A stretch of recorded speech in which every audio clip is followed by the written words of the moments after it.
आज जब मैं अपने भीतर के अंधेरों को कुरेदती हूँ तो लगता है जैसे मेरे सीने में कोई पोखर है जो आंसुओं से बहुत पहले ही भर चुका है।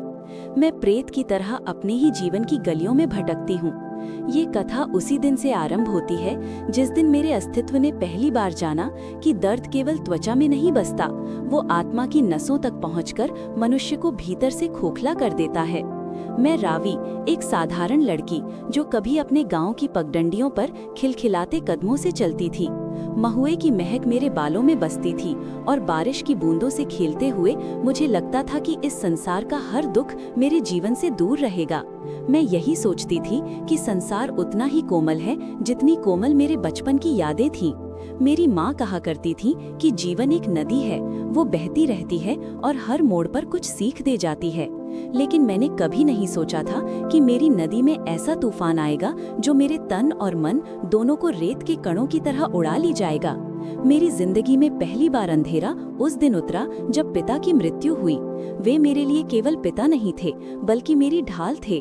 उनके कंधों पर बैठकर मैंने सूरज को नजदीक से देखने का सपना देखा था, लेकिन उस दिन सूरज मेरे लिए बुझ गया था। माँ अकेली पड़ गई थी और मैं अबोध उम्र में समझने लगी थी कि गरीबी केवल पेट की आग नहीं होती, वो इज्जत को भी चाटने लगती है। पिता के जाने के 6 महीने बाद घर में चूल्हा ठंडा रहने लगा। माँ काम की तलाश में खेतों में जाने लगी। कई बार सुबह केवल नमक मिले चावल से ही दिन निकल जाता था। मैं चाहकर भी माँ के सामने अपनी भूख का जिक्र नहीं करती थी, क्योंकि उनकी आंखों में वो असहाय चमक मुझे अंदर से तोड़ देती थी। धीरे धीरे माँ बीमार रहने लगी। उनकी खांसी रात भर घर की खामोशी को चीरती थी। हमारे घर की मिट्टी की दीवारें उस खांसी की गूंज अपने अंदर समेटने में असमर्थ थीं। हर रात मैं जागकर उनकी पीठ सहलाती और सोचती कि शायद सुबह का सूरज हमारी मुश्किलों को हल्का कर देगा, लेकिन सुबह हर बार नए दुख लेकर आती।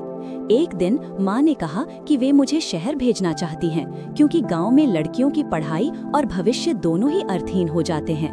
उनके स्वर में दर्द था, लेकिन मजबूरी भी। मैं शहर जाने को तैयार नहीं थी, क्योंकि मुझे माँ की हालत डराने लगी थी, लेकिन माँ ने इतने दृढ़ मन से कहा कि मेरी आंखें स्वतः ही भीग गईं। मैं शहर पहुंची तो लगा मानो कोई दूसरी दुनिया मेरे सामने है। ऊंची इमारतें, तेज गाड़ियां, चकाचौंध और लोगों का शोर। इस शोर में किसी के दिल की आवाज सुनना मुश्किल था। मैं घरों में काम करने लगी। कुछ घर अच्छे थे, कुछ बुरे। कुछ लोग मुझे बच्ची समझकर दया दिखाते तो कुछ आदेशों की बौछार से मुझे अपमानित करते, लेकिन मैं खुद को मजबूत बनाए रखती थी, क्योंकि मेरा लक्ष्य था बस माँ की दवा और हमारे घर का चूल्हा। मुझे याद है, एक दिन मेरे जीवन में पहली बार किसी ने मेरे चेहरे को इस तरह देखा जैसे मैं कोई वस्तु हूँ। मैं चौखट पर खड़ी थी, पानी की बाल्टी उठाए हुए। सामने एक आदमी खड़ा था। उसकी आंखों में एक अजीब और डरावनी चमक थी, जैसे कोई शिकारी अपने शिकार को नाप रहा हो। उस एक नजर ने मुझे भीतर तक हिला दिया।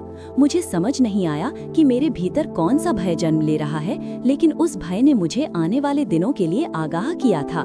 धीरे धीरे शहर की हवा मेरे जीवन में कुछ अनचाही दरारें भरने लगी। काम उतना नहीं मिलता था जितना पहले मिलता था। माँ की दवाइयों का खर्च बढ़ रहा था और मेरा शरीर दिन ब दिन थकान से टूट रहा था। कई बार रात में मैं छत पर बैठकर आसमान को देखती और मन ही मन पूछती कि ईश्वर ने मुझे इतना कष्ट क्यों दिया है। एक दिन जब मैं एक घर में काम करके बाहर निकली तो देखा कि वही आदमी गली के मोड़ पर खड़ा था। उसकी नजरें मेरी देह पर घूम रही थी। मुझे लगा जैसे किसी ने मेरे अस्तित्व को खुरच लिया हो। मैं तुरंत दूसरी दिशा में भागी और भीड़ में खोने की कोशिश की, लेकिन उस दिन पहली बार मुझे एहसास हुआ कि शहर मेरे लिए अवसरों का नहीं बल्कि खतरों का जंगल है। समय बीतता गया। गरीबी और बीमारी की धूप मेरी जिंदगी को भस्म करती रही। माँ की हालत बिगड़ती जा रही थी और मैं खुद को असहाय महसूस कर रही थी। मेरे पास कोई विकल्प नहीं था और इसी असहायता ने मेरे जीवन को उस मोड़ पर पहुंचा दिया जहां से लौटने का कोई रास्ता नहीं था।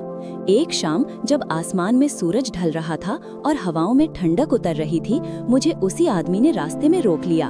उसने मुस्कुराकर कहा कि वो मेरी मदद कर सकता है। उसकी मुस्कान में एक विष था जिसे मैं महसूस कर सकती थी, परंतु घर की हालत ने मेरी विवशता को इतना बढ़ा दिया था कि मैं उसके आगे सवाल भी न कर सकी। उसने कहा कि वो मुझे ऐसे काम दिला सकता है जिसमें मेहनत कम और कमाई अधिक होगी। मेरे दिल में डर था, लेकिन दिमाग में माँ का चेहरा। मैं सोच में डूब गई।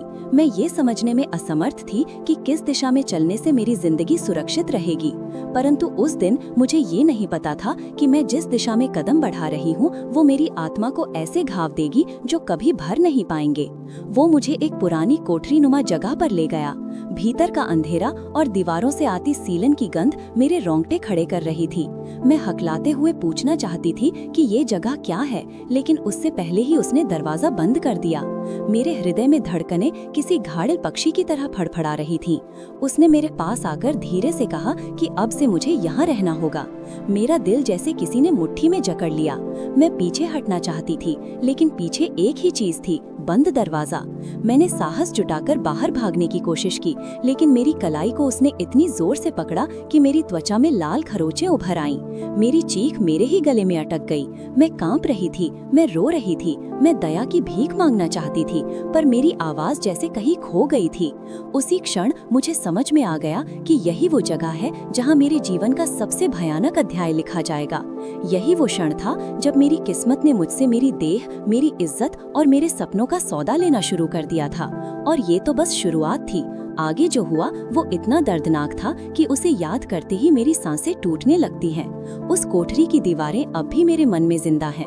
उनमें एक अजीब सा अंधेरा था, जैसे कई वर्ष पहले किसी ने वहां अपनी चीखें दफना दी हों। जब मैंने पहली बार भीतर कदम रखा, मुझे लगा जैसे जमीन मेरे पैरों से सरक रही है।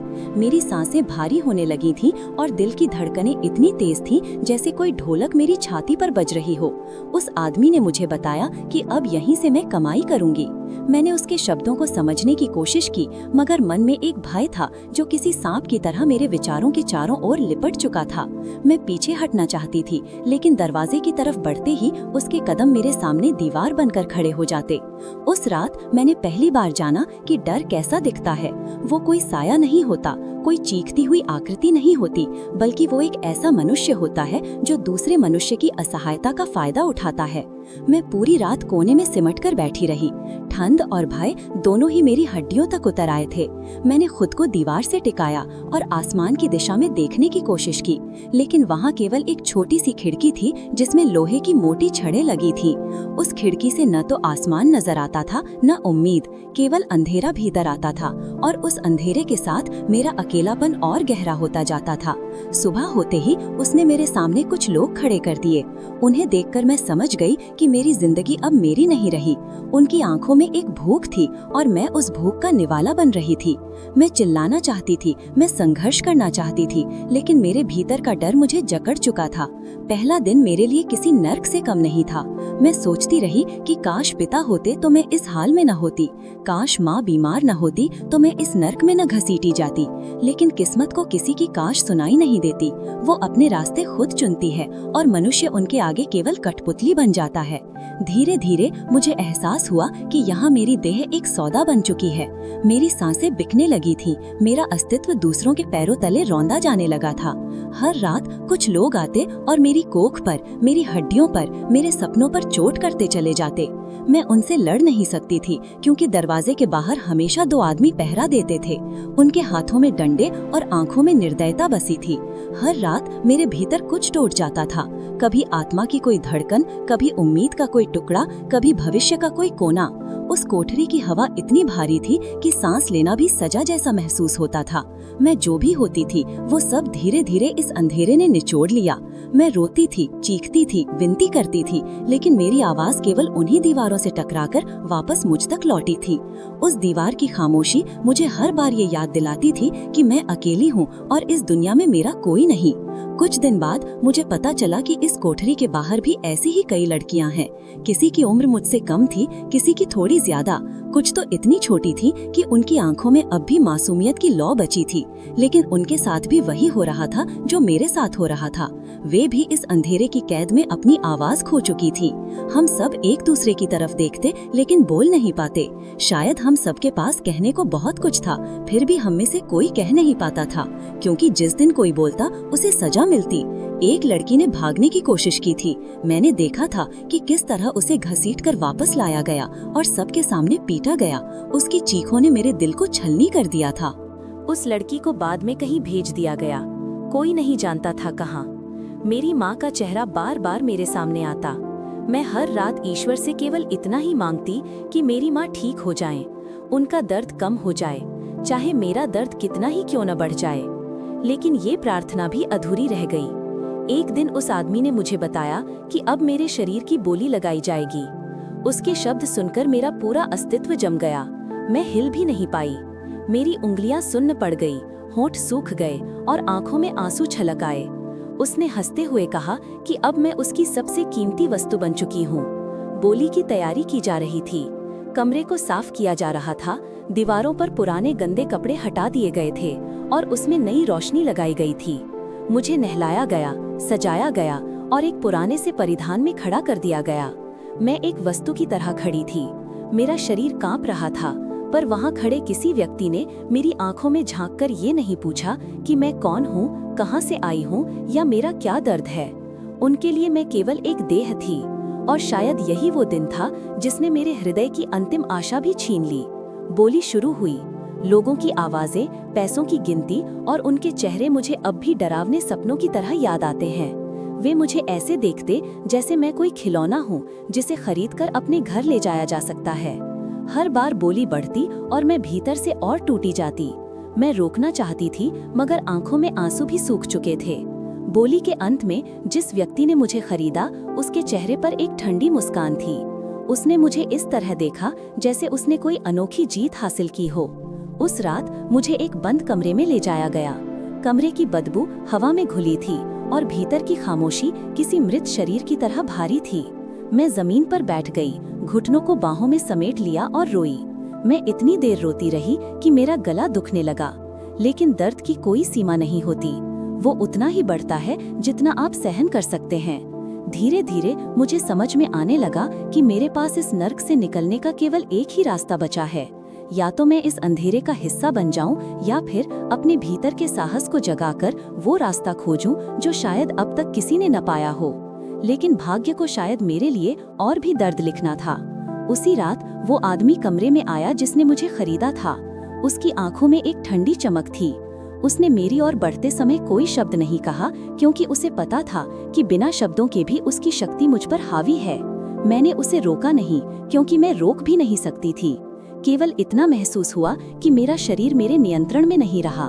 मेरी आत्मा का वो टुकड़ा जिसमें अब तक थोड़ी सी रोशनी बची थी, उसी रात बुझ गया। मैं किसी पत्थर की तरह निष्प्राण हो गई थी। मेरे हृदय में कोई धड़कन नहीं, कोई भाव नहीं, कोई उम्मीद नहीं बची थी। उस रात मैं मरी नहीं, लेकिन मेरा जीवन जरूर मर गया था। लेकिन कहानी यहीं खत्म नहीं होती। ये तो केवल उस गर्त का किनारा था जिसमें मैं धकेली गई थी। असली अंधेरा अभी बाकी था। उस रात के बाद मैं कई दिनों तक वस्तु की तरह बिछी पड़ी रही। मेरे शरीर का हर कोना दुख से भरा था, परंतु मन का दर्द उससे कहीं अधिक भयावह था। मेरे भीतर का कोई हिस्सा लगातार मुझसे पूछ रहा था कि क्या मैं अब भी वही रावी हूँ जो कभी अपने पिता की उंगली पकड़कर मेले में घूमती थी, या फिर वो लड़की कहीं मर चुकी है। मेरी आंखें जब भी बंद होती, उस आदमी का चेहरा मेरे सामने आ जाता। उसकी ठंडी नजरें, उसका कठोर स्पर्श और उसकी हंसी की वो पतली डरावनी गूंज मुझे भीतर तक चीर देती। मैं रात भर जागती रहती और जब थकान के आगे हार मानकर सो जाती तो सपनों में वही दृश्य मेरे चारों ओर घूमने लगते। समय का कोई अर्थ नहीं रह गया था। सुबह और रात मेरे लिए एक जैसी थी। कमरे की दीवारें मुझे हर पल याद दिलाती थीं कि मैं कैद हूँ। बंद दरवाजे पर हर क्षण किसी के आने का भय मेरे सीने पर पत्थर की तरह रखा रहता। कुछ दिनों बाद मुझे फिर उसी कोठरी में वापस भेज दिया गया। मैंने सोचा था कि शायद आज का दिन पहले से बेहतर हो, परंतु वहां लौटते ही मुझे समझ आ गया कि मेरी आशा फिर एक बार मेरी मासूमियत के साथ धोखा कर गई है। मुझे एक लंबी दालान में ले जाया गया, जहां कोठरियों के दरवाजे ऊपर तक फैले हुए थे। ये जगह पहले से कहीं अधिक भयावह लग रही थी। बाहर से आने वाली हल्की धूप कोठरियों के जालियों से टूटकर अजीब सी परछाइयां बना रही थी। उन परछाइयों में मुझे अपनी ही टूटी हुई छवि नजर आती थी। मैंने वहां और लड़कियों को देखा। वे सब मेरी तरह कातर थीं, परंतु उनकी आंखों में एक खालीपन था, जैसे वे जीने के अर्थ को भूल चुकी हों। उनकी सूखी त्वचा, उनकी थरथराती उंगलियां और उनके सूने चेहरे मेरे भविष्य का आईना बन गए थे। मैं समझ गई थी कि आगे जो होने वाला है वो इन लड़कियों ने भी झेला है और मुझे भी उसी चक्र में जाना है। उस दिन हमें खाने के नाम पर कुछ बासी रोटियां और गुनगुना पानी दिया गया। मेरा शरीर भूख से कांप रहा था, परंतु मन इतना भारी था कि खाने का स्वाद महसूस ही नहीं हो रहा था। मैं बस रोटी को निगल रही थी, क्योंकि जीवित रहने के लिए शरीर का चलना आवश्यक था। लेकिन मन के टूटने के बाद शरीर की जरूरतें भी बोझ लगने लगी थीं। शाम होने तक कमरे में एक सन्नाटा छा गया। तभी वहाँ का मालिक अंदर आया। उसकी चाल में वो निर्दयता थी जिसे देखकर शरीर भीतर तक डर से सिकुड़ जाता। वो हम सबको एक एक करके ध्यान से देखता, जैसे कोई पशु चिकित्सक जानवरों का वजन तौल रहा हो। उसकी निगाहें जब मुझ पर पड़ी तो मेरे पैर लड़खड़ा गए। उसने कहा कि अब हमें अलग अलग कमरों में बांट दिया जाएगा। ये सुनते ही मेरा हृदय किसी मजबूत हथौड़े से चोट खाए पत्थर की तरह टूट गया। मैं जानती थी कि अकेले कमरे का अर्थ केवल एक ही होता है, और अधिक यातना। मुझे एक कमरे में धकेल दिया गया। कमरे में एक पुराना टूटा हुआ पलंग था, एक खिड़की बिना कांच के थी और दीवारों पर काले धब्बे थे जो शायद नमी और डर दोनों का मिश्रण थे। कमरे के कोने में कुछ पुराने कपड़े पड़े थे जिन्हें देखकर मुझे लगा कि इससे पहले भी यहाँ कोई कैद था। मेरा पूरा शरीर कांप रहा था। मुझे अपने पिता की याद आने लगी। काश वे जिंदा होते तो अपनी बेटी को इस नर्क से बचा लेते। लेकिन जीवन में काश का कोई मूल्य नहीं होता। जो होना था वही हो चुका था। कुछ देर बाद वो आदमी फिर आया। मैं दीवार से सटकर खड़ी हो गई। मेरा शरीर कांपता रहा, परंतु मैं इतनी भयभीत थी कि चिल्ला भी नहीं पा रही थी। वो मेरे पास आया और उसने मेरे चेहरे को पकड़कर ऊपर उठाया। उसकी उंगलियों की पकड़ इतनी कठोर थी कि दर्द मेरी आंखों तक पहुंच गया। उसने धीरे से कहा कि अब से मैं उसकी सबसे कमाऊ वस्तु हूँ। मैं उसका विरोध नहीं कर सकी, क्योंकि विरोध का परिणाम मैं पहले ही देख चुकी थी। इसलिए मैं बस सिर झुकाकर बैठ गई। शायद मेरी आत्मा ये स्वीकार कर चुकी थी कि वो अब स्वतंत्र नहीं रही। उस रात फिर वही सब हुआ। मेरे शरीर पर से मनुष्य होने का अधिकार छीन लिया गया और मुझे जिस्म की एक मशीन में बदल दिया गया। मैं चीखती रही, परंतु चीखों को दबाने वाला एक बहुत बड़ा अंधेरा मेरे चारों ओर मंडराता रहा। वो अंधेरा मुझे याद दिलाता रहा कि मैं असहाय हूँ, अकेली हूँ और दुनिया मुझे भूल चुकी है। रात के बाद मैं घंटों तक जमीन पर पड़ी रही। हर सांस दर्द से भरी थी। मैंने खुद को उठाने की कोशिश की, परंतु शरीर में इतनी शक्ति नहीं बची थी। अंततः किसी तरह मैं दीवार से टिककर बैठ गई। मेरी आंखों से आंसू बहते रहे और मैं सोचती रही कि क्या मेरे जीवन का कोई अर्थ बचा है। अगले दिन मुझे फिर से उसी दालान में भेज दिया गया। वहाँ मैंने थोड़ी दूरी पर बैठी एक लड़की को देखा। उसकी उम्र शायद 14 साल से अधिक नहीं थी। उसकी आंखों में इतना दर्द था कि मैं उसकी ओर देखने से भी डरने लगी। वो मुझे देखकर हल्का सा मुस्कुराई, जैसे उसने मुझे पहचान लिया हो। मैं उसके पास जाकर बैठ गई। उसने धीरे से कहा कि वो भी मेरी तरह यहाँ लाई गई थी। उसकी आवाज इतनी कमजोर थी कि लगता था जैसे वो हर शब्द बोलकर अपना जीवन थोड़ा थोड़ा गंवा रही हो। हम दोनों कुछ देर तक बिना बोले बैठे रहे। कभी कभी खामोशी भी शब्दों से अधिक बोलती है। वो भी मेरे दर्द को समझ रही थी और मैं भी उसके दर्द को पहचान रही थी। उसने अपनी उंगली से कोठरी की ओर इशारा किया। फिर उसने अपने सीने पर हाथ रखा और आसमान की ओर देखा। मुझे लगा कि वो शायद कह रही है कि ईश्वर से उम्मीद मत छोड़ो, लेकिन मेरी आंखें भर आईं, क्योंकि मैं ईश्वर के नाम पर विश्वास खो चुकी थी। मेरे मन में धीरे धीरे ये एहसास होने लगा कि इस अंधेरे से बाहर निकलना आसान नहीं होगा। यहाँ से निकलने का रास्ता केवल मृत्यु या चमत्कार ही हो सकता था। उस रात किसी ने मेरे कमरे का दरवाजा जोर से खोला। मैंने डर के मारे खुद को समेट लिया, परंतु इस बार वो आदमी नहीं था। 2 नए लोग अंदर आए। वे मुझे देखने लगे। फिर एक ने कहा कि आज एक बड़े ग्राहक के लिए मुझे तैयार किया जाएगा। मुझे उठाकर दालान के एक दूसरे हिस्से में ले जाया गया। ये हिस्सा पहले से भी अधिक डरावना था। वहाँ की गंध मेरे शरीर तक में उतर गई। दीवारों पर खरोंचें थीं, जैसे किसी ने निकलने की कोशिश की हो। मुझे नहलाया गया, सजाया गया और फिर एक बड़े कमरे में ले जाया गया, जहाँ कई आदमी बैठे थे। उनके चेहरे पर एक भी भाव नहीं था। हर आदमी मुझे ऐसे देख रहा था जैसे मैं कोई सामान हूँ। ये वही क्षण था जिसने मेरे हृदय को अंतिम रूप से तोड़ दिया। मैं खुद से यही पूछती रही कि क्या मैं सांस लेने का अधिकार भी खो चुकी हूँ। और उसी क्षण जब मेरे भीतर की आखिरी आशा खत्म हो रही थी, तब इस अंधेरे में एक ऐसी आवाज गूंजी जिसने मेरे जीवन की दिशा बदलनी शुरू की। मेरी देह उस बड़े कक्ष के बीचों बीच थमी खड़ी थी। दीवारों पर टंगी पीली पड़ चुकी रोशनियां मेरे चेहरे पर ऐसी पड़ रही थीं मानो किसी मृत जीवन की अंतिम लौ हो। कमरे के चारों ओर बैठे उन पुरुषों के चेहरे वर्षों से दया रहित कठोर पत्थरों की तरह दिख रहे थे। वहाँ किसी के चेहरे पर मनुष्य होने का कोई चिन्ह नहीं था। मैंने स्वयं को संभालने की कोशिश की, परंतु मेरे पैरों में कंपन था। इतनी भी शक्ति नहीं थी कि मैं एक पल के लिए सीधे खड़ी रह पाती।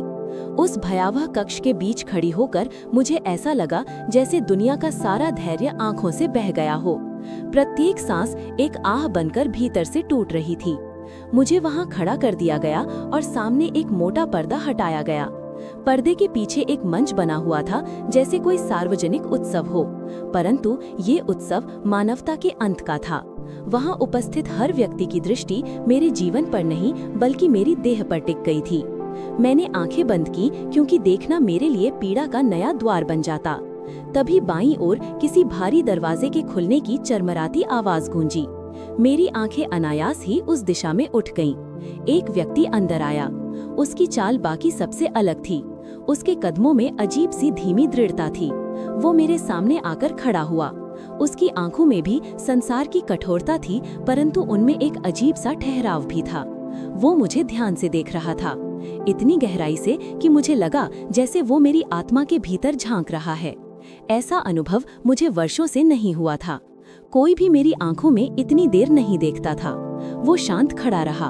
उसका कोई शब्द, कोई इशारा नहीं, केवल आंखें। वे आंखें न दया दे रही थीं, न ही हिंसा, पर उनमें कुछ था, कुछ ऐसा जो मुझे एक क्षण के लिए ये एहसास दे गया कि मैं अब भी कोई व्यक्ति हूँ, केवल देह नहीं। परंतु राहत का वो क्षण उतना ही छोटा था जितनी देर में बारिश की पहली बूंद धरती को छूकर मिट्टी में समा जाती है। अचानक कमरे के मालिक ने घोषणा की कि बोली शुरू होगी। मेरे कानों में वो घोषणा किसी वज्रपात जैसी लगी। ये वही क्षण था जब मेरा शरीर फिर से वस्तु बनने वाला था, और इस बार पहले से भी अधिक भयावह तरीके से। एक एक कर आवाजें उठीं। हर आवाज उस आदमी की मानवता को छीलती जा रही थी, जो भीतर से शायद अब भी खुद को जीवित रखना चाह रहा था। फिर उस शांत व्यक्ति ने अपना हाथ ऊपर उठाया। कमरा एक पल के लिए शांत हो गया। मालिक ने गर्व से कहा कि उसने सबसे अधिक धन बोला है। मुझे नहीं पता कि मेरे मन में उस समय कौन सी भावना जागी। क्या वो भय था कि अब एक नया नरक मेरा इंतजार कर रहा है, या फिर किसी अनजानी आशंका ने ये संकेत दिया था कि ये व्यक्ति बाकी सबसे अलग है। लेकिन चाहे जो भी था, मेरे भीतर का भय अभी भी मेरी हड्डियों को जकड़े हुए था। उसे बोली में मुझे दे दिया गया और मुझे एक और कमरे में भेज दिया गया। वहाँ का माहौल बाकी कमरों से अलग था। कमरा साफ था, दीवारें सफेद थीं। एक छोटी सी मेज पर पानी रखा था। मैं जमीन पर बैठ गई, अपना चेहरा हथेलियों में छुपा लिया। मेरी देह में उस रात का दर्द अब भी तड़प रहा था। मैं इतनी थक चुकी थी कि आंसू भी अब आंखों से बाहर आने के लिए संघर्ष करते थे। कुछ देर बाद वो व्यक्ति कमरे में दाखिल हुआ। मैं तुरंत कांपने लगी। हर नया पुरुष मेरे लिए पीड़ा का दूसरा नाम था। वो धीरे धीरे चला और मेरे सामने खड़ा हो गया। मेरे भीतर का डर इतना प्रबल था कि मैं अपनी सांसों की आवाज भी सुन सकती थी। मेरी हथेलियां पसीने से भीग गई थीं। मैंने जमीन की ओर देखा और खुद को समेट लिया, जैसे कोई घायल पंछी शिकारी के सामने अपने पंख सिकोड़े खड़ा हो। लेकिन उसने कुछ नहीं किया। वो कुछ क्षण मेरे पास चुपचाप खड़ा रहा। फिर वो थोड़ा पीछे हट गया और कमरे में रखी एक कुर्सी पर बैठ गया। मेरी आंखें उठीं, परंतु ये केवल एक पल का सामना था। फिर उसने अपना हाथ धीरे से मेरे सामने बढ़ाया। उसकी हथेली में एक कपड़ा था और शायद वो चाहता था कि मैं अपने चेहरे पर लगे आंसू पोंछ लूं। परंतु मुझे भय था कि ये किसी क्रूरता की भूमिका है। मैं पीछे हट गई। उसने हाथ वापस खींच लिया और कोई प्रतिक्रिया नहीं दी। उसकी चुप्पी मुझे अजीब लगी। ये वही चुप्पी थी जो मुझे उसकी खतरनाक शांति का संकेत देती थी, परंतु उसी चुप्पी में कुछ ऐसा था जो मुझे पूरी तरह डराने के बजाय उलझा रहा था। कई मिनट बीत गए। अंततः उसने धीमी गति से एक कागज मेज पर रख दिया। फिर वो दरवाजे की ओर बढ़ गया। दरवाजा खोलते समय उसने एक पल के लिए पीछे मुड़कर देखा। उसकी आंखों में एक ऐसी गंभीरता थी जो मेरे पूरे अस्तित्व को झकझोर गई। उसने कोई शब्द नहीं कहा, परंतु उसे देखकर मुझे लगा कि ये व्यक्ति मुझे खरीद कर भी शायद मुझे चोट नहीं पहुंचाना चाहता। ये सोच मेरे मन में एक नया संघर्ष पैदा कर गई। वो कमरे से बाहर चला गया। दरवाजा बंद हो गया। मेरे चारों ओर फिर वही सन्नाटा था। मैं मेज तक रेंग कर पहुंची और उस कागज को देखा। कागज बचा हुआ बिल था। धनराशि इतनी थी कि मेरे जैसे 10 लोग भी उसमें बिक जाते। मेरी आंखें उस रकम पर टिक गईं। मेरा दिल धड़क उठा कि कोई मनुष्य किसी देह पर इतना धन क्यों खर्च करेगा और उसे छुएगा भी नहीं। ये प्रश्न मेरे भीतर कई रातों तक चलता रहा। अगले कई दिनों तक वो हर शाम कमरे में आता था। वो कुर्सी पर बैठता, मुझे कुछ दूर से देखता और फिर बिना एक शब्द बोले बाहर चला जाता। वो मुझे न छूता, न पास आता, न कोई प्रश्न पूछता। मैं समझ ही नहीं पा रही थी कि वो चाहता क्या है। मेरी भूख कमजोर हो चुकी थी, मेरी नींद टूट चुकी थी, मेरा हृदय नष्ट हो चुका था। परंतु वो व्यक्ति ऐसे आता था जैसे किसी मौन में छिपी कहानी पढ़ने आता हो। एक दिन वो कमरे में कुछ लेकर आया। ये एक कपड़ा था और एक छोटी सी थैली। वो मेज पर रखकर पीछे हट गया। मैंने दूर से उसे देखा। कपड़े में घर का बना हुआ भोजन था, थैली में दवा थी।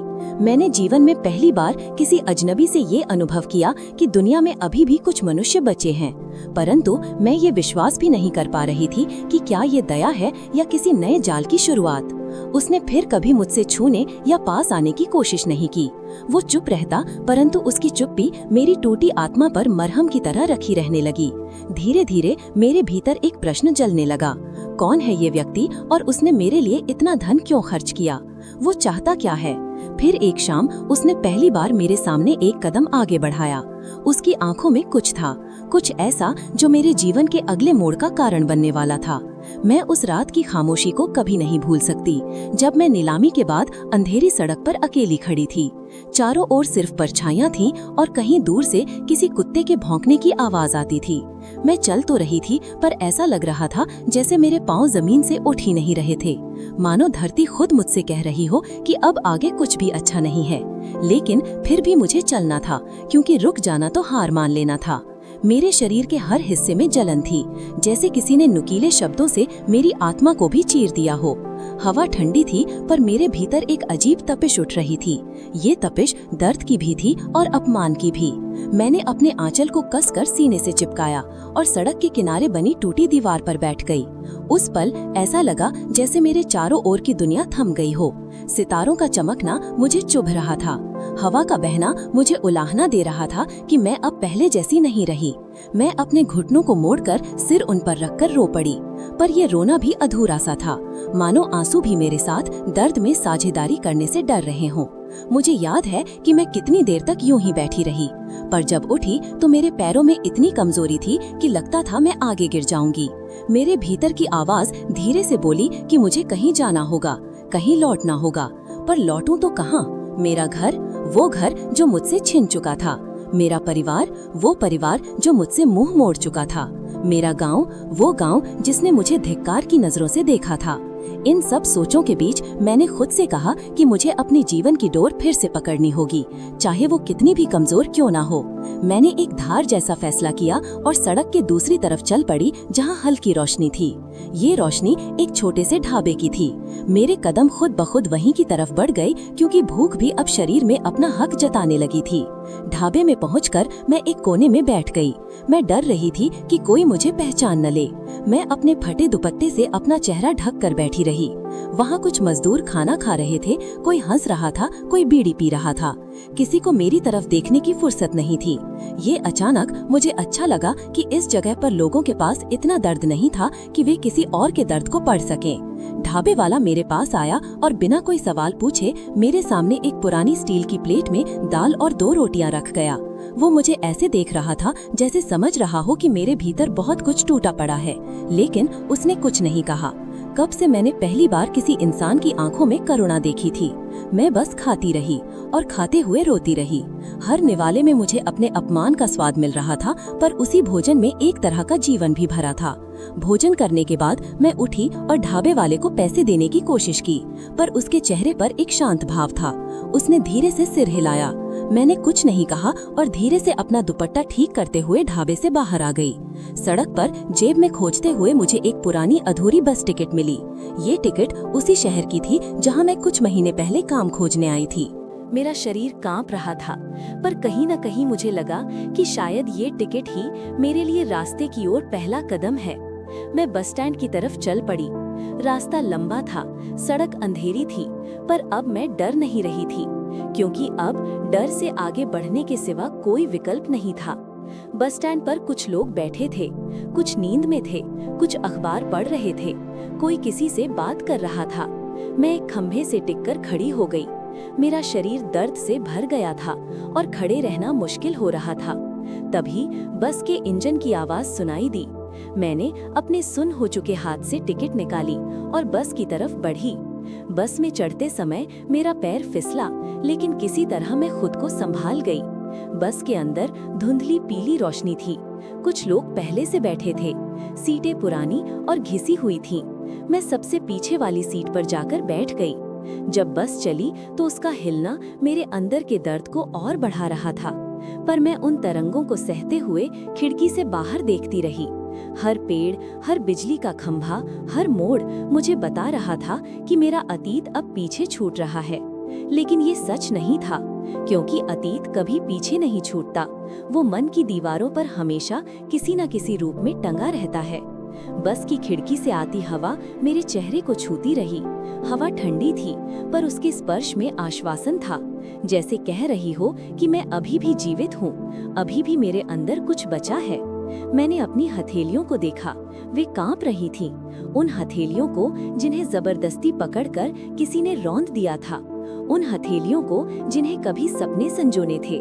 बस धीरे धीरे शहर की तरफ बढ़ रही थी और मेरे भीतर का आकाश धीरे धीरे बदल रहा था। कुछ घंटे बाद बस ने शहर की सीमा पार की। मैं उतरकर फुटपाथ पर खड़ी हो गई। शहर की रोशनी बहुत चमकदार थी।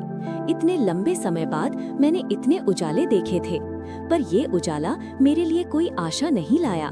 ये उजाला मुझे अंधा कर रहा था, मुझे याद दिला रहा था कि मेरे जीवन में अब सिर्फ अंधेरा ही भरा है। मैं सड़क पर चलती रही। लंबे समय बाद मैंने लोगों को भागते दौड़ते देखा था, पर इस भीड़ में मैं सबसे अधिक अकेली थी। कुछ दूर चलकर मैंने एक छोटे से अस्पताल के बोर्ड को देखा। मैं लगभग गिरते हुए वहां पहुंची। मेरी हालत देख नर्स तुरंत मेरी तरफ भागी।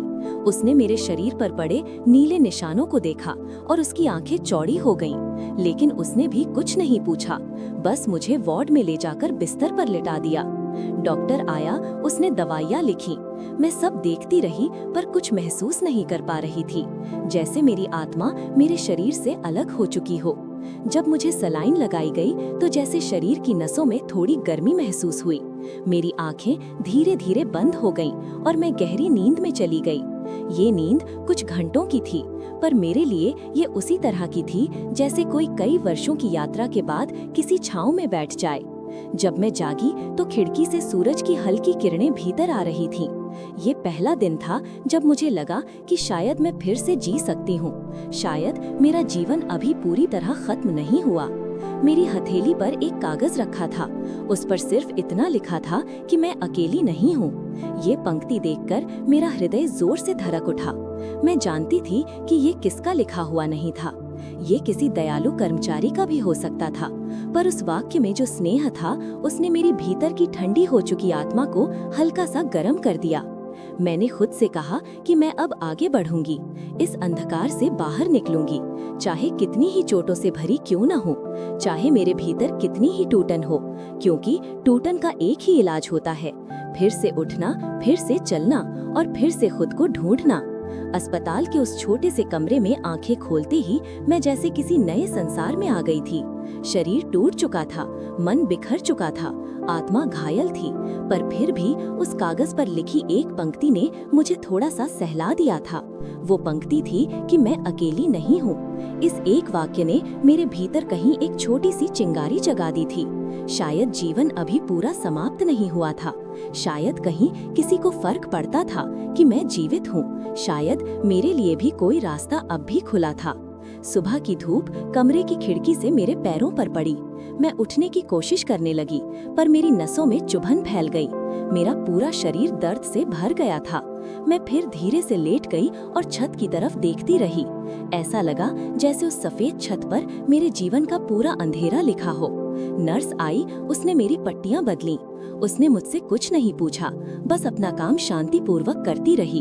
उसके हाथों में कोमलता थी। यही कोमलता उन दिनों मेरे लिए सबसे बड़ी दवा थी। मैं उसके चेहरे को देखकर सोचती रही कि इंसान का मन कितना बड़ा होता है। एक अनजानी लड़की को उसने सम्मान दिया, मरहम दिया, रहने की जगह दी। मैं धीरे धीरे कुछ ठीक होने लगी थी, पर ये ठीक होना सिर्फ शरीर का था, मन अभी भी गहरे कुएं में पड़ा था। अस्पताल में तीसरे दिन मुझे खाने के लिए खिचड़ी दी गई। ये बहुत हल्की थी, पर लंबे समय बाद मैंने किसी चीज का स्वाद महसूस किया। मेरे हाथ अभी भी कांप रहे थे। मैं चम्मच पकड़कर खाना खाती रही, पर हर एक कौर मुझे बता रहा था कि मैं अब भी जीवित हूँ, अब भी सांसें चल रही हैं। डॉक्टर ने एक दिन मुझसे पूछा कि मैं कहाँ की हूँ। उसने ये सवाल भले चिकित्सा कारणों से पूछा हो, पर इसे सुनकर मेरा दिल जोर से धड़क उठा। कहाँ की हूँ? ऐसा लगा जैसे मेरा कोई ठिकाना ही नहीं रहा। कोई घर नहीं, कोई पहचान नहीं, कोई सहारा नहीं। मैंने धीरे से कहा कि मैं कस्बे में काम करती थी और हादसे का शिकार हो गई। मैंने अपनी असली सच्चाई बताने का साहस नहीं जुटा पाई। नीलामी, बेइज्जती, दर्द, ये सब मैं किसी को कैसे बता सकती थी? मेरे मन में बस इतना ही रह गया था कि मुझे किसी भी तरह अस्पताल से बाहर जाने से पहले अपने पैरों पर खड़े होने की हिम्मत जुटानी होगी। अस्पताल में 5 दिन बाद मुझे कुछ बेहतर महसूस हुआ। मैं अपने बिस्तर से उठकर खिड़की तक चली गई। खिड़की के बाहर सड़क दिखती थी, लोग आते जाते थे, बच्चे स्कूल बैग लेकर भाग रहे थे, महिलाएं सब्जी की टोकरी लिए जा रही थीं। किसी की जिंदगी में कोई दर्द दिखता नहीं था, पर ये केवल ऊपर से था। सबके भीतर कुछ न कुछ टूटा होता है, बस कोई किसी का नहीं पढ़ पाता। अगले ही क्षण मेरे मन में एक विचार आया, क्या मेरी जिंदगी भी फिर से आगे बढ़ सकती है? क्या मेरे भीतर का दर्द धीरे धीरे कम हो सकता है? क्या मैं खुद को फिर से जिंदा महसूस कर सकती हूँ? इन सवालों ने मेरे दिल में एक छोटी सी उम्मीद जगा दी। उस दिन नर्स ने मुझसे कहा कि अगर मैं चाहूँ तो अस्पताल में अस्थायी आधार पर सफाई का काम मिल सकता है। वो कह रही थी कि अगर मेरे पास कोई ठिकाना नहीं है तो कम से कम मुझे छत और भोजन मिल जाएगा। मेरी आंखें नम हो गईं, क्योंकि किसी अनजाने ने पहली बार मेरे जीवन को सहारा देने की कोशिश की थी। मैंने काम स्वीकार कर लिया। अगले कुछ दिनों में मैं अस्पताल के कॉरिडोर साफ करती रही, बिस्तरों की चादर बदलती रही, कूड़ादान खाली करती रही। ये काम कठिन था, पर मेरे लिए राहत था। मैं वहाँ सुरक्षित महसूस करती थी। कम से कम यहाँ कोई मेरी कीमत तय नहीं कर रहा था। यहाँ मैं एक इंसान थी, कोई वस्तु नहीं। मेरी हालत धीरे धीरे सुधर रही थी, पर रातों में जब मैं अस्पताल के स्टोर रूम में बिछे अपने पुराने गद्दे पर लेटती तो मेरा अतीत फिर से आंखों के सामने आ जाता। नीलामी वाली रात, मुझे खींचते हाथ, मेरा बिखरता शरीर, मेरी दम तोड़ती चीखें। मैं करवट बदलकर रोती रहती, पर सुबह फिर उठ जाती, क्योंकि जीवन हमेशा सुबह में ही थोड़ा आसान लगता है। एक दिन अस्पताल में एक बूढ़ी महिला भर्ती हुई। वो बहुत कमजोर थी और अकेली थी। उसकी देखभाल की जिम्मेदारी मुझे सौंप दी गई। मैं उसके पास बैठती, उसे खाना खिलाती, उसकी दवाइयाँ देती, उसका माथा सहलाती। कुछ दिनों में वो मुझसे बहुत घुल मिलने लगी। वो मुझे बेटी की तरह बुलाती। उसके हाव भाव में जो ममता थी वो मेरे टूटे दिल पर मरहम था। एक दिन उसने मेरा हाथ पकड़ा। उसका हाथ ठंडा था, पर स्पर्श जीवन से भरा था। उसने कहा कि मेरे चेहरे पर बहुत दर्द है। उसने कहा कि मुझे किसी से अपने मन की बात कहनी चाहिए। उसके ये शब्द सुनकर मेरी आंखें भर आईं। मैं बहुत देर तक उसके हाथ को पकड़े बैठी रही। मैं चाहकर भी अपने भीतर का तूफान किसी को नहीं बता पाती थी। लेकिन उसी दिन मेरे भीतर एक निर्णय पक्का हुआ। मैं अपने दर्द को अपने भीतर दबाकर नहीं रख सकती। अगर मुझे अंधेरे से बाहर आना है तो मुझे अपनी सच्चाई का सामना करना ही होगा। धीरे धीरे मैं समझने लगी कि दुनिया में सब लोग क्रूर नहीं होते। कुछ लोग ऐसे भी होते हैं जो किसी अनजाने के लिए भी अपने दिल में जगह बना लेते हैं, और शायद ऐसे ही लोग किसी के जीवन में रोशनी बन जाते हैं। अस्पताल में काम करते हुए लगभग 2 महीने बीत गए। मेरे शरीर पर पड़े कई घाव हल्के पड़ने लगे। मेरे हाथों की कंपकपी कम हो गई। मेरी चाल अब पहले जैसी कमजोर नहीं थी। मैंने महसूस किया कि मैं अब पहले जैसी टूटी हुई नहीं रही। मेरे अंदर कुछ फिर से बन रहा था, कुछ धीरे धीरे दिल के भीतर उठ रहा था। लेकिन इस उठने के साथ एक सवाल हमेशा मेरे मन में तैर रहा था। क्या मैं कभी उन लोगों का सामना कर पाऊंगी जिन्होंने मेरे शरीर की नीलामी की थी? क्या मैं कभी उन जगहों की तरफ देख भी पाऊंगी जहां मेरे सपनों का शमशान बना था? इस सवाल का जवाब मुझे अभी नहीं पता था, पर इतना जरूर जानती थी कि अब मैं भागना नहीं चाहती। अब मैं खुद को ढूंढना चाहती थी, अपने अस्तित्व को खुद अपने हाथों से जोड़ना चाहती थी। मेरी यह कहानी अब अपने उस मोड़ पर पहुंच रही है जहां जीवन ने मुझे पूरी तरह बदल दिया। यह वो समय था जब मैं टूट चुकी थी, बिखर चुकी थी, पर धीरे धीरे अपनी राख से उठने लगी थी। अस्पताल में बीते हुए 2 महीने मेरे लिए किसी लंबी तपस्या की तरह थे। हर दिन मैंने दर्द को सहा, हर रात अतीत के घावों को महसूस किया, लेकिन उसी के बीच मैं ये भी सीख रही थी कि इंसान चाह ले तो अपने भीतर से शून्य को भी पार कर सकता है। अस्पताल का काम धीरे धीरे मेरे जीवन का हिस्सा बन गया था। मेरे कदम अब कम कांपते थे, मेरी आवाज अब पहले जितनी टोटी नहीं रहती थी। कभी कभी जब मैं अस्पताल के बरामदे में खड़ी होकर शाम के ढलते सूरज को देखती तो अपने भीतर एक हल्की सी शांति महसूस होती। ये वही मन था जिस पर कभी चीखें और अंधेरा हावी था। लेकिन जीवन कभी एक ही राह पर नहीं चलता, उसका हर कदम नई दिशा से आता है। एक दिन अस्पताल की वो बूढ़ी दादी जिनकी मैं देखभाल करती थी, अचानक बहुत कमजोर हो गईं। उनका शरीर कांप रहा था, उनकी सांसें धीरे धीरे चल रही थीं। मैं उनके पास बैठी उनका हाथ पकड़े थी। वे मुझे देख रही थीं, जैसे मेरी आंखों में बहुत दूर तक झांक रही हों। कुछ देर बाद उन्होंने बमुश्किल अपनी हथेली मेरे हाथ पर रखी और कहा कि जीवन कभी हमें वही नहीं छोड़ता जहां हम टूटते हैं। यह वाक्य सुनते ही मेरी पलकों पर आंसू आ गए। उसी रात उन्होंने अंतिम सांस ले ली। मैं उनके पास बैठी रही, उनका ठंडा होता हाथ पकड़े। ऐसा लगा जैसे मेरी अपनी कोई चीज मुझसे छिन गई हो। उनकी विदाई ने मेरे भीतर एक गहरी समझ जगाई। कोई आता है, थोड़ी देर हमारे जीवन में रहता है और फिर चला जाता है, लेकिन वो थोड़ी देर भी हमें कई जन्मों का सहारा दे जाती है। दादी की मृत्यु के कुछ दिन बाद मुझे उनके ट्रंक से एक छोटी सी कपड़े की पोटली मिली।